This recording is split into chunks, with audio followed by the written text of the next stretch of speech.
साल था 1945 जब अमेरिका ने जापान के दो शहर हिरोशिमा और नागासाकी पे न्यूक्लियर बॉम्ब गिराए। अब कहते हैं कि वो बॉम्ब इतने ख़तरनाक थे कि विद इन सेकेंड्स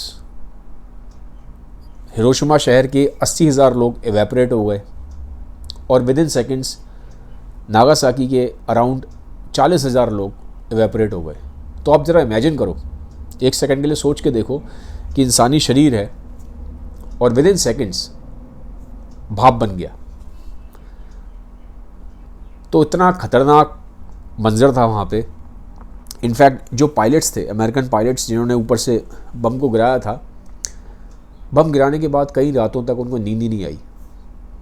वो इतना ज़्यादा शॉक हो गए थे कि उन्होंने कर क्या दिया, उन्हें कुछ समझ ही नहीं आया। कई रातों तक वो सो ही नहीं पाए। तो ये तो बात थी पायलट्स की। अब जो साइंटिस्ट थे, स्पेशली एल्बर्ट आइंस्टाइन इस चीज़ को, ये जो न्यूक्लियर बॉम्बिंग हुई, इसको अपनी लाइफ की सबसे बड़ी गलती मानते रहे। सबसे बड़ी उन्होंने गलती क्यों माना इस चीज़ को, इसके लिए थोड़ा आपको मैं हिस्टोरिकल बैकग्राउंड दूंगा इसका। अब सेकेंड वर्ल्ड वॉर के टाइम पे 1940s की स्टार्टिंग में जर्मनी बहुत तेज़ राइज कर रहा था, मिलिट्री एक्सपेंशन बहुत कर रहा था। हिटलर पागल था और जो साइंटिस्ट थे अमेरिका में, उनको ये टेंशन हो रही थी कहीं हिटलर एटॉमिक बॉम्ब ना बना ले, और अगर हिटलर ने एटॉमिक बॉम्ब बना लिया तो पूरी दुनिया के लिए बहुत बड़ा खतरा है। अब जो अमेरिकन सरकार थी वो स्टार्टिंग में इस चीज़ को सीरियसली ले नहीं रही थी, लेकिन जो साइंटिस्ट थे वो इस चीज़ को समझ रहे थे, क्योंकि वो ज़्यादा पावर को समझते हैं, एटम्स की और एटॉमिक पावर को। तो वो इस चीज़ को लेकर घबरा रहे थे बहुत कि कहीं हिटलर ना बना ले। तो अब करें कैसे, यूएस प्रेसिडेंट को कैसे समझाएं इस सीरियसनेस के लिए। तो उनके सामने ये एक क्वेश्चन खड़ा हुआ। तो उसमें से जो 3 साइंटिस्ट थे जो मेन काम कर रहे थे एटॉमिक पावर पे, उन्होंने एल्बर्ट आइंस्टाइन को जाके अप्रोच किया और उन्होंने एल्बर्ट आइंस्टाइन को बोला कि आपकी अमेरिका में बड़ी पहुंच है, आपका बड़ा ओहदा है, आपका बड़ा सम्मान है, तो आप एक काम कर दीजिए, आप यूएस के प्रेसिडेंट को समझाइए कि वो भी एटॉमिक बॉम्ब बनाएं, अदरवाइज़ हिटलर ने अगर पहले न्यूक्लियर बॉम्ब बना दिया तो बेड़ा गर्क हो जाएगा। तो एल्बर्ट आइंस्टाइन समझते थे, नोबेल प्राइज़ विनर थे फिजिक्स में, तो उनको बात समझ में आई। तो उन्होंने एक लेटर लिख दिया उस टाइम जो अमेरिका के प्रेसिडेंट थे उनको, और उनको बताया कि ये कंडीशन काफ़ी सीरियस है और हमें भी, अमेरिका को भी एटॉमिक बॉम्ब बनाना चाहिए। तो जो एल्बर्ट आइंस्टाइन ने जो लेटर लिखा, उसके बाद ही यूएस प्रेसिडेंट सीरियस हुए और उन्होंने एक प्रोजेक्ट स्टार्ट किया जिसको बोलते हैं मैनहट्टन प्रोजेक्ट। तो फिर वो मैनहट्टन प्रोजेक्ट के अंडर बहुत सारे साइंटिस्ट आए और फिर ये न्यूक्लियर बॉम्ब बना। तो एल्बर्ट आइंस्टाइन का डायरेक्ट हाथ तो नहीं था न्यूक्लियर बॉम्ब बनाने में, बट इनडायरेक्ट हाथ था, क्योंकि उन्होंने लेटर लिख दिया था। अगर वो लेटर लिखते ही नहीं तो यूएस प्रेसिडेंट कभी ये प्रोजेक्ट स्टार्ट होता ही नहीं शायद। तो इसीलिए एल्बर्ट आइंस्टाइन इस चीज़ को अपनी लाइफ की सबसे बड़ी गलती मानते रहे। और दूसरे जो मैनहट्टन जो प्रोजेक्ट था, उसमें जो मेन डायरेक्टर थे साइंटिस्टों के, वो थे रॉबर्ट ओपनहाइमर। तो जब फर्स्ट टाइम टेस्ट किया गया न्यूक्लियर बॉम्ब अमेरिका में बनाने के बाद, उसको ट्रिनिटी टेस्टिंग बोलते हैं।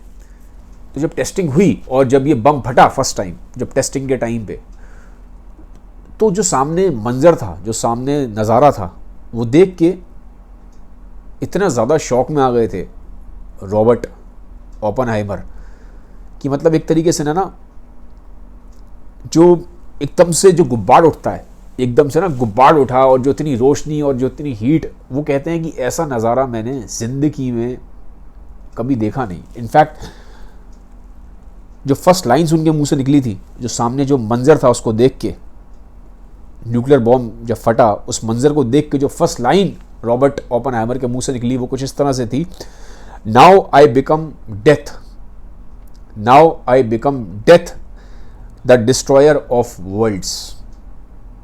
तो एक तरीके से उन्हें लगा कि ये तो साक्षात मौत है, जो मैंने बनाया है ये तो साक्षात मौत है। और बाद में जब टेस्टिंग के बाद फिर जब अमेरिका ने बम गिरा दिया जापान पे और जब इतनी कैजुअलिटी हुई, इतना डेथ हुआ, इतना डिस्ट्रक्शन हुआ, तो ये सारे जो साइंटिस्ट थे, एल्बर्ट आइंस्टाइन, रॉबर्ट ओपनहाइमर, ये सब बहुत दुखी हुए, बहुत रिग्रेट किया इन्होंने अपना सिर पकड़ लिया एक तरीके से। उन्होंने कहा ये हमने कर क्या दिया। इन्हें अंदाज़ा नहीं था कि इतना बड़ा, इतनी ज़्यादा कैजुअलिटीज़ हो जाएंगी। तो बहुत रिग्रेट हुआ, इन्हें बहुत रिग्रेट हुआ।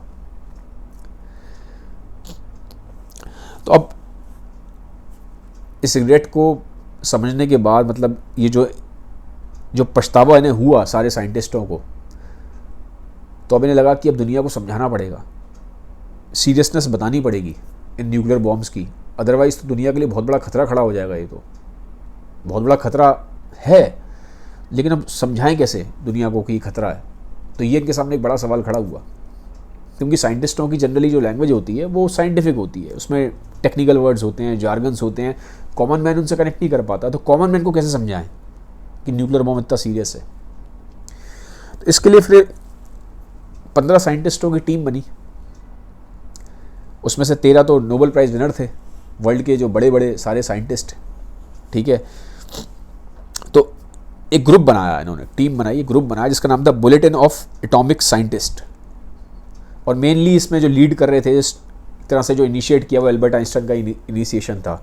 और इसमें बड़े बड़े जो उस टाइम पे जिन साइंटिस्टों ने न्यूक्लियर बॉम्ब बनाया था अमेरिका के लिए, वो मोस्टली सारे साइंटिस्ट इस ग्रुप में आ गए थे।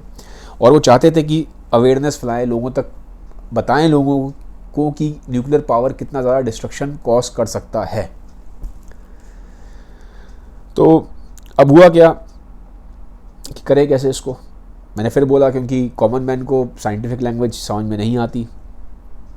तो उसी ग्रुप में एक साइंटिस्ट थे, उनकी वाइफ थी, वो आर्टिस्ट थी। क्योंकि कॉमन मैन को आर्ट की लैंग्वेज समझ में आती है, सिनेमा की लैंग्वेज समझ में आती है, म्यूज़िक की लैंग्वेज समझ में आती है बहुत ही, क्योंकि आर्ट कनेक्ट करता है इंसान से, कॉमन मैन से। तो जो साइंटिस्ट की वाइफ थी उस ग्रुप में एक की, वो आर्टिस्ट थी। तो उन्होंने बोला कि तुम कुछ इसमें ऐसा करो ताकि हम लोगों को बहुत ही सिंपल फॉर्म में समझा पाएँ। तो जो उनकी वाइफ थी आर्टिस्ट, उन्होंने ना एक क्लॉक बना के दी।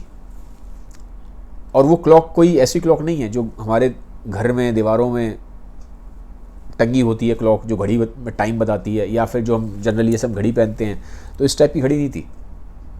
वो एक सिंबॉलिक क्लॉक थी, एक मेटाफर था, सिर्फ सांकेतिक रूप से, इस तरह से आप समझ सकते हो। तो वो क्लॉक बनाई गई और उसका कॉन्सेप्ट ये था, 1947 में वो क्लॉक बनाई गई थी कि 12 बजे उस घड़ी के 12 बजे का मतलब था कि जब 12 बजेंगे इस घड़ी में तो दुनिया में कयामत आ जाएगी और दुनिया ख़त्म हो जाएगी। और जो टाइम सेट करा गया वो करा गया 12 बजने में 7 मिनट का टाइम था, 12 बजने में 7 मिनट थे। तो ये रेफरेंस पॉइंट हो गया। अब जब भी उन्हें आगे इसको रिव्यू करेंगे, हर साल या कुछ टाइम इंटरवल्स बाद उस क्लॉक को रिव्यू करा जाता था। रिव्यू कैसे करते थे कि कंडीशन क्या चल रही है दुनिया में, तो दुनिया में जो कंडीशन चल रही है उसके हिसाब से उस क्लॉक का टाइम चेंज होगा। जैसे कि अगर दुनिया में प्रॉब्लम ज़्यादा है, खतरा बढ़ रहा है, दुनिया में क़यामत आ सकती है, तो टाइम को हम रात के 12 बजे के पास ले जाएंगे। और अगर लग रहा है कि इस साल दुनिया में खतरा कम है, क़यामत नहीं आएगी, तो हम जो मिनट वाला उसमें सुई है उसको हम रात के 12 बजे से पीछे की तरफ ले जाएंगे। तो सेकंड टाइम 1949 में रिव्यू करा गया कि भैया इस टाइम दुनिया में क्या स्टेटस है, क़यामत के हम कितने पास हैं। तो 1949 में हुआ क्या था, जो यूएसएसआर था उसने अपना न्यूक्लियर बॉम्ब टेस्ट कर दिया। अभी तक तो खाली अमेरिका के पास था और दुनिया में किसी के पास था नहीं न्यूक्लियर बॉम्ब, अब बना लिया यूएसएसआर ने भी। तो उस साल फिर साइंटिस्ट मिले सारे के सारे, उन्होंने दोबारा रिव्यू किया। उन्हें लगा कि ये तो यूएसएसआर ने बना दिया है तो अब टेंशन है, तो यानी कि दुनिया क़यामत के करीब आ रही है अब। तो फिर वो जो टाइम था उसको चेंज करा गया। कितने पे करा गया, पहले था जब बनाई गई थी वो क्लॉक तब था 12 बजने में 7 मिनट पे, अब क़यामत के हम करीब आ रहे हैं तो उन्होंने कर दिया 12 बजने में सिर्फ 3 मिनट है। ठीक है, तो ऐसे करते करते 1947 से लेके 2000 हम 22 तक आ चुके हैं, तो ऐसे 24 बार अराउंड 24 टाइम्स उस घड़ी का टाइम ऊपर नीचे हुआ है, ताकि उस घड़ी के टाइम को देख के हम एक अंदाज़ा लगा सकते हैं कॉमन मैन कि हम क़यामत के कितने करीब हैं, हम डूम्सडे के कितने पास हैं। अगर मैं बात करूं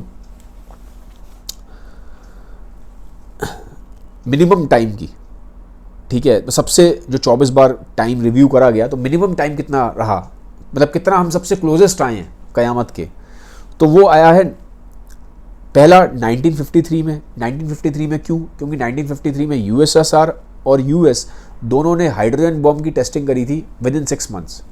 अब जो हाइड्रोजन बॉम्ब है वो न्यूक्लियर बॉम्ब जो हिरोशिमा नागासाकी पे फटा था उससे हज़ारों गुना ज़्यादा पावरफुल था। तो अब इस तरह की जब टेस्टिंग होगी बॉम्बों की तो उसका मतलब है क़यामत के हम करीब आ रहे हैं। तो उसको घड़ी के सुए को, जो मिनट वाला सुआ था, उसको 2 मिनट पे कर दिया गया। 12 बजने में 2 मिनट थे, मतलब सबसे करीबी आए हम क़यामत के। ऐसे ही 2018 में भी क्योंकि न्यूक्लियर डिज़ास्टर का खतरा था, क्लाइमेट चेंज का खतरा था। देखो स्टार्टिंग में क्या था, जब ये क्लॉक बनाई गई उस टाइम पे क्लाइमेट चेंज की प्रॉब्लम नहीं थी, खाली प्रॉब्लम किस चीज़ की थी, न्यूक्लियर बॉम्ब की। लेकिन 2018 आते आते बहुत सारी प्रॉब्लम्स और खड़ी हो गई। जैसे कि मैंने बोला न्यूक्लियर वॉर का खतरा बढ़ा, क्लाइमेट चेंज के इश्यूज़ बहुत ज़्यादा बढ़ने स्टार्ट हुए, तो फिर वापस हम क़यामत के करीब आ गए। तो 2 मिनट 12 बजने में 2 मिनट पे उस क्लॉक को सेट करा गया 2018 में भी। और सबसे हम दूर कब थे क़यामत से, यानी कि दुनिया में सबसे ज़्यादा पीस कब था, 1991 में।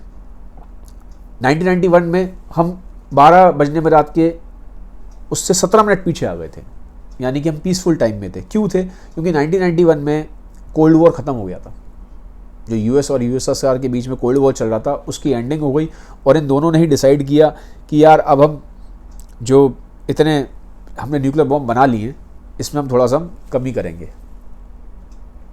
ठीक है, तो ऐसे आप देखोगे जब जब ये हुआ है कि जब जब न्यूक्लियर टेस्टिंग हुई है दुनिया में, जब जब लगा कि दुनिया न्यूक्लियर वॉर के करीब है, तब तक साइंटिस्टों ने उस घड़ी को रिव्यू करके क़यामत के पास पहुंचा दिया, वो मिनट वाला हैंड है उसका।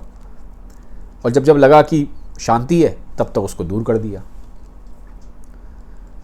तभी अगर आप देखोगे मोटा मोटा टेस्टिंग, पहले काफ़ी ज़्यादा टेस्टिंग होती थी। ठीक है, अराउंड अगर मैं बात करूं तो 2000 के आसपास टेस्टिंग हो चुकी है न्यूक्लियर बॉम्ब्स की। ठीक है, तो पीछे यूएस और यूएसएसआर ने पहले पास में ट्रीटी साइन करी थी कि हम अब एटमॉस्फेयर में हम ये टेस्टिंग नहीं करेंगे, क्योंकि जब एटमॉस्फेयर में टेस्टिंग होती है तो उससे आसपास का एनवायरनमेंट बहुत डैमेज होता है। तो फिर ज़्यादातर टेस्टिंग अंडरग्राउंड होती थी, ग्राउंड के नीचे होती थी, बट ग्राउंड के नीचे भी टेस्टिंग होने से प्रॉब्लम होती है, बहुत ज़्यादा प्रॉब्लम्स होती है, रेडिएशंस लीक हो जाते हैं। ठीक है, इनफैक्ट नंबर्स के हिसाब से टेस्टिंग अंडरग्राउंड ज़्यादा हुई हैं। तो टोटल 2000 के आसपास टेस्टिंग हो चुकी हैं जो सारे देश मिलकर कर चुके हैं, जिसमें मोस्टली टेस्टिंग यूएस और यूएसएसआर ने ही करी है। ठीक है, और वर्ल्ड में अगर बात करूँ तो आज की डेट में भी 13,000 के आसपास न्यूक्लियर बॉम्ब्स हैं, जिसमें मैक्सिमम न्यूक्लियर बॉम्ब रशिया के पास हैं, अराउंड 6,300 हैं। सेकंड पे यूएस है जिसके पास अराउंड 5,500 न्यूक्लियर बॉम्ब्स हैं। ठीक है, इनफैक्ट कहते हैं कि एक टाइम पे 80,000 के आसपास न्यूक्लियर बॉम्ब थे, वो तो उन्होंने आपस में समझौता किया सारी कंट्रीज़ ने कि भैया इतने न्यूक्लियर बॉम्ब रहेंगे तो खतरा बना रहेगा। ठीक है, तो बार बार साइंटिस्टों ने बोला, तब उन्होंने 80,000 से उनको ख़त्म कर करके 13,000 पे लेके आए हैं। बट 13,000 बहुत हैं ख़त्म करने के लिए दुनिया को, कई बार दुनिया ख़त्म हो सकती है। अब बात करते हैं प्रेजेंट की। प्रेजेंट में 2020 से लेके 2022 में जो घड़ी की जो सुई है, ये डूम्सडे क्लॉक की, क़यामत की जो क्लॉक है, सबसे अभी तक क्या था, हम मिनट्स में चलते थे। जो हम क्लोजेस्ट भी आए हैं 2 मिनट तक आए हैं, तो मिनट में ही थे हम, सेकंड्स में कभी नहीं आए। लेकिन अब 2022 में जो घड़ी का टाइम है वो सेकंड्स में आ चुका है। मतलब हम क़यामत के जितना करीब अब हैं इतने कभी नहीं रहे हम पूरी पास्ट हिस्ट्री में। अब जो मिनट हैंड है वो 100 सेकंड्स पे है, सिर्फ 100 सेकंड का फासला है मिनट हैंड का, 100 सेकंड की दूरी पे हम रात के 12 बजने से, यानी क़यामत के हम सबसे क्लोजेस्ट हैं। अभी तक हम मिनट्स में चल रहे थे, अब हम सेकंड्स में पहुंच गए हैं, इतने क्लोज आ गए हैं। तो इतने हम क्लोजेस्ट क्यों आए हैं? 2020 में साइंटिस्टों ने 100 सेकंड पे सेट किया था और अभी भी 100 सेकंड पे सेट है। तो 2022 में हम इतने क्लोज क्यों आ गए? क्योंकि 2020 में आप देखो कोविड था, 2020 में कोविड था, 2021 में भी वो प्रॉब्लम थी, न्यूक्लियर वॉर का खतरा बढ़ता जा रहा था। अब 2022 में आप देख लो, रशिया या यूक्रेन है, इससे न्यूक्लियर वॉर का खतरा और ज़्यादा ऊपर बढ़ गया है। तो बिल्कुल इमीडिएट, मतलब एकदम खतरे, इमीडिएट डेंजर पे खड़े हैं हम, एक तरीके से रेड अलर्ट है। तो इसके अलावा भी और खतरे बताए जाते हैं, लेकिन फिलहाल 2022 में तो सबसे बड़ा खतरा जो है वो न्यूक्लियर बॉम्ब का ही है। सेकंड, जैसा कि हम जानते हैं, कोविड भी है, पैंडेमिक भी है, फिर लेकिन कोविड और पैंडेमिक से जैसा साइंटिस्ट बोलते हैं कि पूरी ह्यूमन रेस वाइप आउट नहीं हो सकती, हम एक्सटिंक्ट नहीं हो सकते। ठीक है, खतरा डेफिनेटली है, जाने जा रही हैं, सीरियस डिसीज़ है, लेकिन वो कहते हैं ह्यूमन रेस कोविड से एक्सटिंक्ट नहीं होगी, बट न्यूक्लियर बॉम्ब से एक्सटिंक्ट हो सकती है। ठीक है, तो कुछ रीजंस जो दिए हैं इन्होंने साइंटिस्टों ने कि क्यों हमने 2022 में 100 सेकंड के पास रखा है, इतना क्लोजेस्ट क्यों रखा है क़यामत के दिन के। तो पहला रीज़न न्यूक्लियर बॉम्ब है, दूसरा है क्लाइमेट चेंज। क्लाइमेट चेंज का काफ़ी बड़ा इशू है, क्लाइमेट चेंज का काफ़ी बड़ा इशू है। ठीक है, तीसरा है डिस्ट्रप्टिव टेक्नोलॉजी। अब डिस्ट्रप्टिव टेक्नोलॉजीज़ क्या है? जैसा कि हम जानते हैं ये टेक्नोलॉजी का वर्ल्ड है, टेक्नोलॉजी के बहुत सारे बेनिफिट्स भी हैं, बट टेक्नोलॉजी के फिर नुकसान भी हैं। नुकसान कैसे है कि इंटरनेट की हेल्प से बहुत सारे फेक मैसेजेस फैलते हैं, और फेक मैसेजेस खाली इंडिविजुअल के लेवल पे नुकसानदायक नहीं है, कभी कभी कंट्रीज़ के ऊपर भी फेक मैसेजेस की वजह से प्रॉब्लम्स आ सकती हैं। आप सोचिए कि एक फेक मैसेज मिल जाए कि उस कंट्री ने फलाने इतने न्यूक्लियर बम बना लिए हैं, या उस कंट्री ने न्यूक्लियर बम चला दिया है, और दूसरी कंट्री किसी तरह से मान लीजिए फेक मैसेज पे बिलीव करती है, तो वहाँ तो एक्शन हो जाएगा, एग्रेशन हो जाएगा, और बहुत बड़ी कैजुअलिटीज़ कॉज होंगी। तो फेक मैसेजेस बहुत बड़ी प्रॉब्लम है। इसके साथ ही साथ बायोलॉजिकल वेपन्स हैं, केमिकल वेपन्स हैं, और आर्टिफिशियल इंटेलिजेंस भी है, क्योंकि आर्टिफिशियल इंटेलिजेंस की हेल्प से कहीं पर भी बैठे बैठे आप कहीं से भी सैटेलाइट के थ्रू कनेक्ट करके डिस्ट्रक्शन कॉज कर सकते हैं, वेपन्स को चला सकते हैं। तो टेक्नोलॉजी के बेनिफिट्स भी होते हैं, नुकसान भी होते हैं। तो ये इनको डिस्ट्रप्टिव टेक्नोलॉजीज़ बोला है साइंटिस्टों ने। तो ये तीन बड़े इन्होंने जो बोला है बड़ी प्रॉब्लम्स हैं, और ये हमेशा ह्यूमैनिटी के लिए बहुत बड़ा खतरा है। ह्यूमन रेस के वाइप आउट होने का बहुत बड़ा खतरा है, ह्यूमन रेस का एक्सटिंक्ट हो जाने का बहुत बड़ा खतरा है। तो पहला न्यूक्लियर रिस्क, जो अभी सबसे ज़्यादा बड़ा है, इमीडिएट है हमारे लिए, क्योंकि रशिया यूक्रेन का वॉर चल रहा है। सेकंड क्लाइमेट चेंज, और थर्ड डिस्ट्रप्टिव टेक्नोलॉजीज़। ठीक है, तो ये मैंने आपको बताया इस डूम्सडे क्लॉक के बारे में। इससे अवेयरनेस फैलती है, हमें मालूम पड़ता है कि दुनिया में क्या हो रहा है और कौन सी प्रॉब्लम्स हैं जो हमारे लिए सच में हमें जिनके बारे में सोचना चाहिए। तो ये वीडियो अवेयरनेस के लिए था। तो अगर आपको लगता है कि ये वीडियो सच में काम का है आपके लिए और सबके लिए, तो डेफिनेटली इसको सबके साथ शेयर ज़रूर करिएगा। Have a nice day, bye bye, take care.